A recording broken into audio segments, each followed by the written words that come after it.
সুপ্রিয় দর্শক, আসসালামু আলাইকুম। আপনাদের সবাইকে স্বাগত জানাচ্ছি এখনকার আলোচনায়। আপনাদের সঙ্গে আছি আমি সিরাজুল ইসলাম। দর্শক, সুইজারল্যান্ডের জেনেভায় ইরান এবং আমেরিকার মধ্যে যে আলোচনা চলছে, সেই আলোচনা বেশ একটা ভালো অগ্রগতি লাভ করেছে, এমনটি জানিয়েছেন ইরানের পররাষ্ট্র মন্ত্রণালয়ের মুখপাত্র ইসমাইল বাকাই।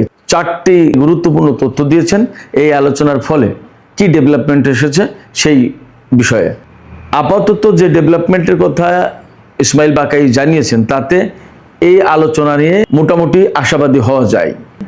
তবে গতকাল লোকাল টাইম সন্ধ্যার দিকে কিন্তু ডোনাল্ড ট্রাম্পের একটা বক্তব্যকে কেন্দ্র করে ইরানের প্রতিনিধি দল আলোচনা থেকে ওয়াকআউট করেছিল। এরপরে পাকিস্তান এবং কাতারের অনুরোধের কারণে, মধ্যস্থতার কারণে আবার তাদের ভেতরে আলোচনা হয় এবং সর্বশেষ যে খবর আমি পেলাম তাতে এই রকম বলা হয়েছে যে ইরানি প্রতিনিধি দল সুইজারল্যান্ড থেকে তেহরানের উদ্দেশ্যে রওনা দিয়েছেন। এপাশে সৌদি আরব এবং সিরিয়াকে কেন্দ্র করে বেশ গুরুত্বপূর্ণ দুটি খবর আছে।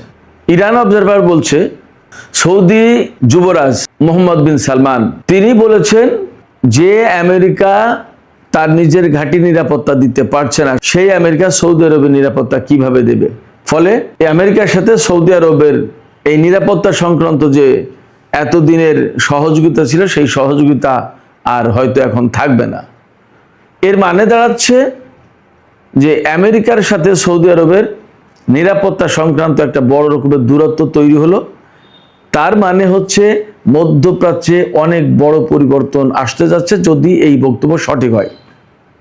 এদিকে ডোনাল্ড ট্রাম্প কিন্তু গত কয়েকদিন ধরে বলে আসছেন যে লেবাননে হিজবুল্লাহদের মোকাবেলায় ইসরায়েল যা করছে, এই কাজটা নেতানিয়াহু বা ইসরায়েল না করে কাজটা সিরিয়ার সরকারের উপর ছেড়ে দিতে পারতো, তারাই হিজবুল্লাহকে দমন করত।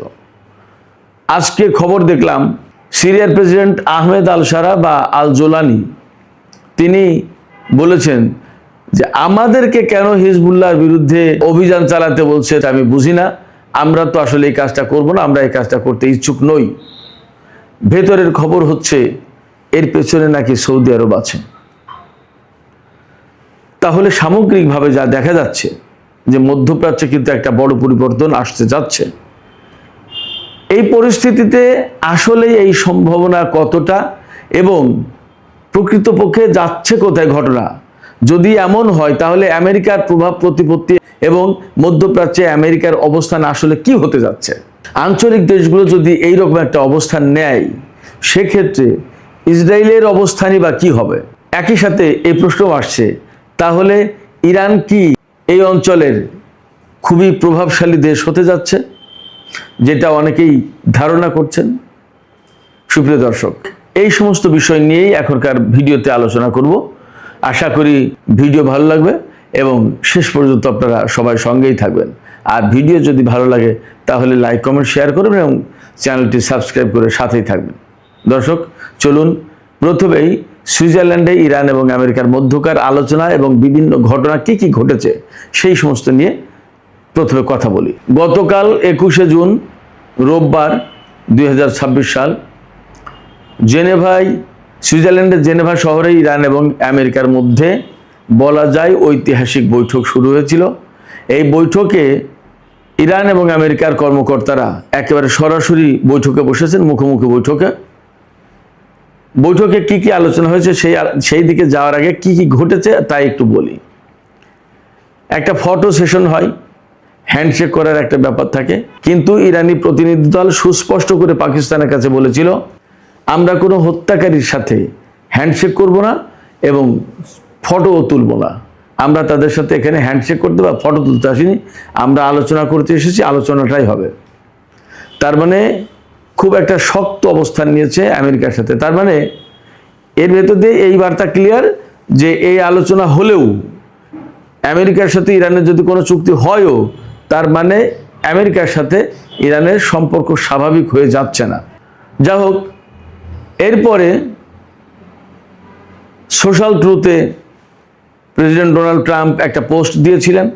সেই পোস্টে বলেছেন, ইরান যদি হিজবুল্লাহর তৎপরতা যদি লেবাননে কন্ট্রোল না করে, নিয়ন্ত্রণ না করে, তাহলে আমরা ইরানের উপরে ব্যাপক বড় রকমের হামলা চালাবো, যা গত সপ্তাহের হামলার চেয়ে অনেক বেশি কঠোর হবে। এই যে হুমকি দিয়েছেন ডোনাল্ড ট্রাম্প, এই হুমকির পর ইরানের কর্মকর্তারা ভীষণভাবে ক্ষিপ্ত হয়ে ওঠেন, ক্ষুব্ধ হয়ে ওঠেন এবং তারা প্রতিবাদ করে আলোচনা থেকে ওয়াক আউট করেন। তারা আর গতকাল সন্ধ্যায় কোনো আলোচনায় বসেননি। ইরানের কর্মকর্তারা এখন দাবি করেছেন যে ট্রুথ সোশ্যালে ডোনাল্ড ট্রাম্প এই পোস্ট দিয়েছেন, সেই ট্রুথ সোশ্যালে ওনাকে দুঃখ প্রকাশ করে সরি বলে পোস্ট দিতে হবে। ডোনাল্ড ট্রাম্প তাতে রাজি হচ্ছেন না। এই ব্যাপারে পাকিস্তানের কাছে পরিষ্কার বার্তা দিয়েছে ইরান, পাকিস্তান এবং কাতারের কাছে। পাকিস্তান এবং কাতার আমেরিকার কাছে এই মেসেজ পৌঁছে দিয়েছে। দেওয়ার পরে ডোনাল্ড ট্রাম্প তাতে রাজি হচ্ছেন না বলে শেষ খবর। আমি এই ভিডিও যখন শেষ করে ফেলবো তারপরে কি হয় সেটা আমি এখনই বলতে পারছি না। তার মানে ইরান সুইজারল্যান্ডের আলোচনাতে গিয়েও বেশ কঠোর অবস্থানে আছে, তারা শক্ত অবস্থানে আছে। মেসেজ কিন্তু ক্লিয়ার মেসেজ দিচ্ছে আমেরিকাকে। যা হোক, এর আগে পরে যে সমস্ত আলাপ আলোচনা হয়েছে ইরানের সাথে আমেরিকার, তাতে ইরানের পররাষ্ট্র মন্ত্রণালয়ের মুখপাত্র ইসমাইল বাকাই তিনি যে তথ্য দিয়েছেন তাতে 4টা ইনফরমেশন খুব গুরুত্বপূর্ণ। তিনি বলেছেন যে 4টা বিষয়ে অগ্রগতি হয়েছে এবং ইরানের পররাষ্ট্রমন্ত্রী সাইদ আব্বাস আরাকচি থেকে শুরু করে অনেকেই বলছেন যে আমেরিকার সাথে যে আলোচনা হয়েছে সেটা একটা ভালো অগ্রগতি। আলোচনা যদি এইভাবে এগিয়ে যায় তাহলে হয়তো একটা ভালো রেজাল্ট আসতে পারে। কি কি অগ্রগতি হয়েছে সে ব্যাপারে ইসমাইল বাকাই যা বলেছেন তা হচ্ছে, লেবাননের যুদ্ধক্ষেত্র শান্তিপূর্ণ স্থিতিশীল করার জন্য কনফ্লিক্ট কন্ট্রোল ইউনিট গঠন করা হয়েছে। অর্থাৎ ইরান, আমেরিকা বা এর সাথে কাতার, পাকিস্তান সবাই মিলে হয়তো এমন একটা ইউনিট গঠন করেছে যারা লেবাননের যুদ্ধবিরতি, লেবাননের স্থিতিশীলতা এই ব্যাপারে কাজ করবে। এরই মধ্যে গতকাল কিন্তু সুইজারল্যান্ডে মার্কিন কর্মকর্তা যারা ছিলেন তাদের সাথে টেলিফোনে কথা বলেছেন লেবাননের প্রেসিডেন্ট জোসেফ আউন। তিনি লেবাননে যাতে স্থিতিশীলতা ফিরে আসে সেই ব্যাপারে তিনি অনুরোধ করেছেন। যা হোক, ইসমাইল বাকাই বলেছেন যে লেবাননে স্থিতিশীল অবস্থা ফিরিয়ে আনার জন্য একটা কনফ্লিক্ট কন্ট্রোল ইউনিট গঠন করা হয়েছে।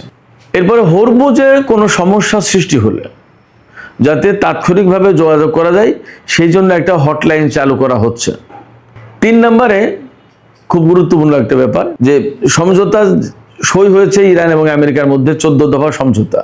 এই সমঝোতা 13 নম্বর বাস্তবায়নের শর্ত হিসেবে বলা হয়েছে এই 13 নম্বর বাস্তবায়ন সাপেক্ষে পরমাণু কর্মসূচি নিয়ে আলোচনার জন্য একটা ওয়ার্কিং কমিটি গঠন করা হয়েছে।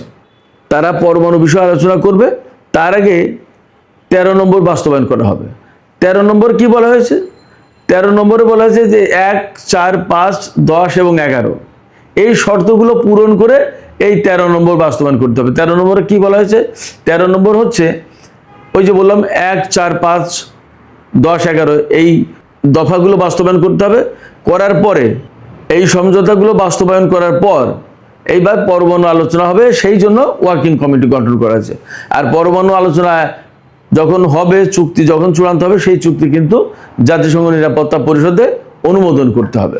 এখন প্রশ্ন হচ্ছে যে 1, 4, 5, 10, 11 এই 5টা দফায় কি বলা হয়েছে?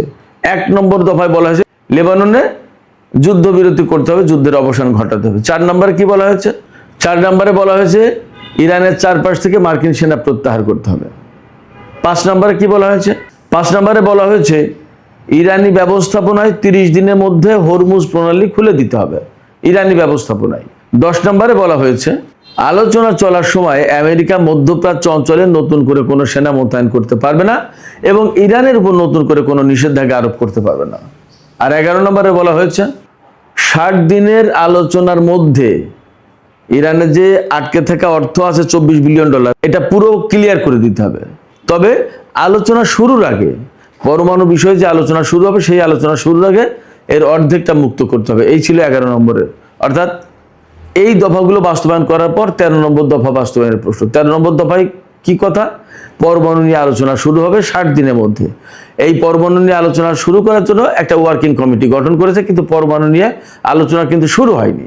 এই যে 1, 4, 5, 10 এবং 11 এই দফাগুলো বাস্তবায়ন করলেই আলোচনা শুরু হবে।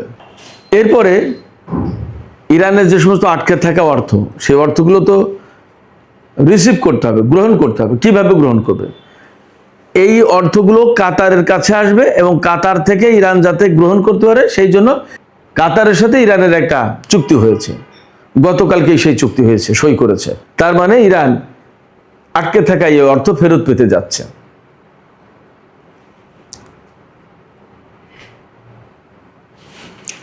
এছাড়া এই যে পরমাণু বিষয়ে যে আলোচনা চলবে 60 দিন, এই যে শুরু থেকে 60 দিন পর্যন্ত, সমঝোতা যেদিন সই হয়েছে সেদিন থেকে 60 দিন পর্যন্ত, এই সময়ে ইরান কোনো রকমের নিষেধাজ্ঞা ছাড়া বিনা বাধায় তেল, গ্যাস এবং তেলজাত পণ্য, অর্থাৎ যে জিনিসগুলো নিষেধাজ্ঞার আওতায় ছিল মার্কিন এবং জাতিসংঘের, সেইগুলো বিনা বাধায় বিক্রি করতে পারবে 60 দিন পর্যন্ত।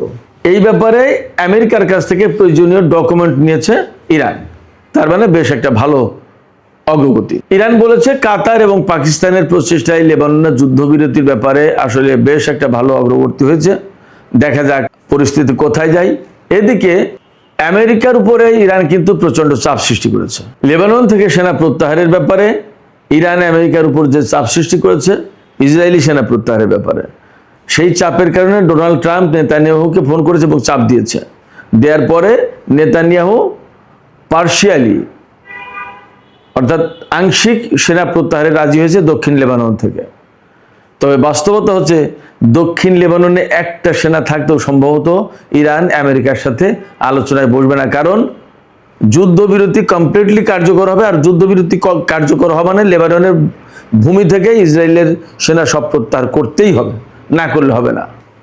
এই ছিল ইরান এবং আমেরিকার মধ্যে সুইজারল্যান্ডের জেনেভা শহরে যে আলোচনা হয়েছে, সেই আলোচনা সম্পর্কিত মোটামুটি গুরুত্বপূর্ণ তথ্য আমি আপনাদের সামনে তুলে ধরলাম।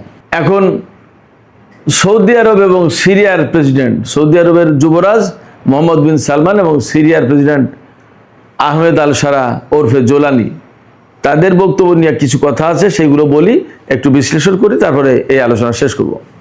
সৌদি আরবের যুবরাজ মোহাম্মদ বিন সালমান বলেছেন, তার উদ্ধৃত করে ইরান অবজারভারে বলা হচ্ছে যে সৌদি প্রিন্স বলেছেন, আমেরিকা যেখানে নিজের ঘাঁটির নিরাপত্তা দিতে পারছে না সেখানে তারা আমাদের নিরাপত্তা দেবে কি করে? অতএব তাদের আর নিরাপত্তার প্রয়োজন নেই। নিরাপত্তা সংক্রান্ত যে সহযোগিতা, এই সমস্ত দরকার নেই। আমেরিকা আমেরিকার মতোই থাকুক, আমরা আমাদের মতো থাকি, আমরা আমাদের ব্যাপারটা দেখব।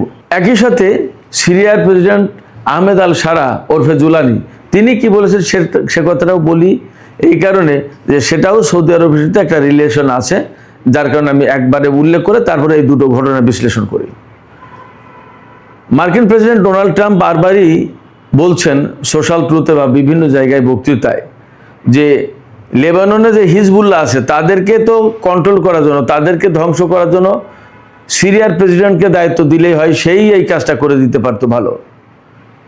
কেন কথা বলছেন? যাতে ইসরায়েল না করে, ইসরায়েলের সাথে তো যুদ্ধবিরতিটা তাহলে হয়ে যায়, সিরিয়া দেখুক ব্যাপারটা।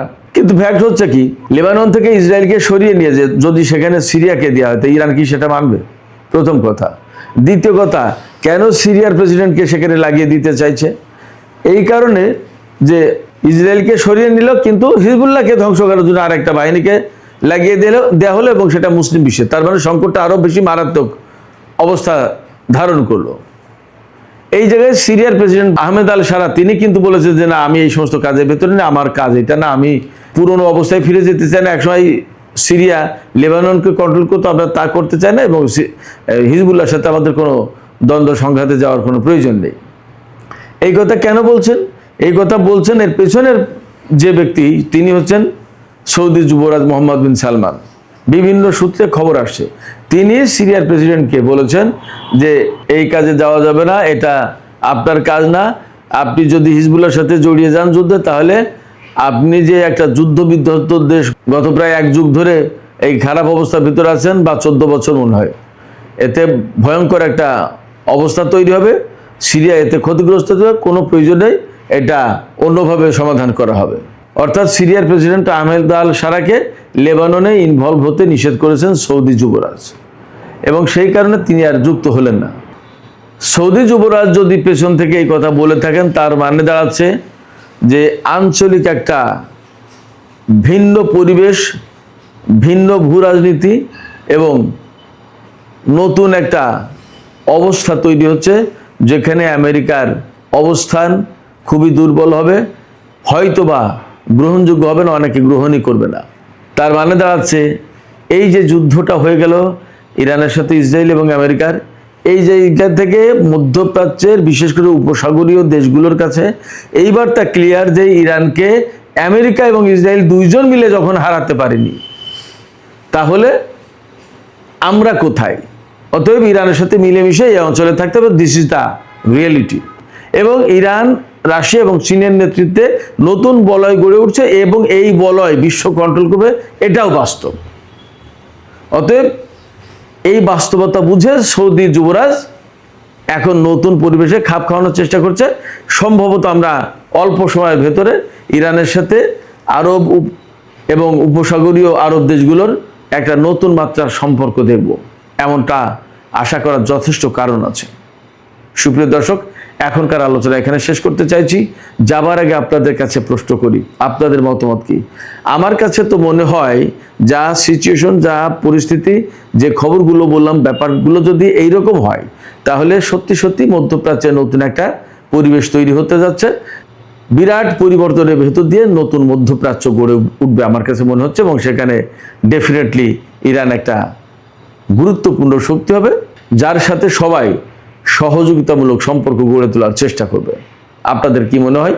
আপনাদের মতামত কমেন্টে জানাতে পারেন। আর ভিডিও ভালো লাগলে লাইক, কমেন্ট, শেয়ার করবেন এবং চ্যানেলটি সাবস্ক্রাইব করে সাথেই থাকবেন। দর্শক, আলোচনা এখানেই শেষ করছি। আপনারা সবাই অনেক অনেক ভালো থাকুন। আপনাদের সবার অনেক মঙ্গল কামনা করছি। আল্লাহ হাফেজ।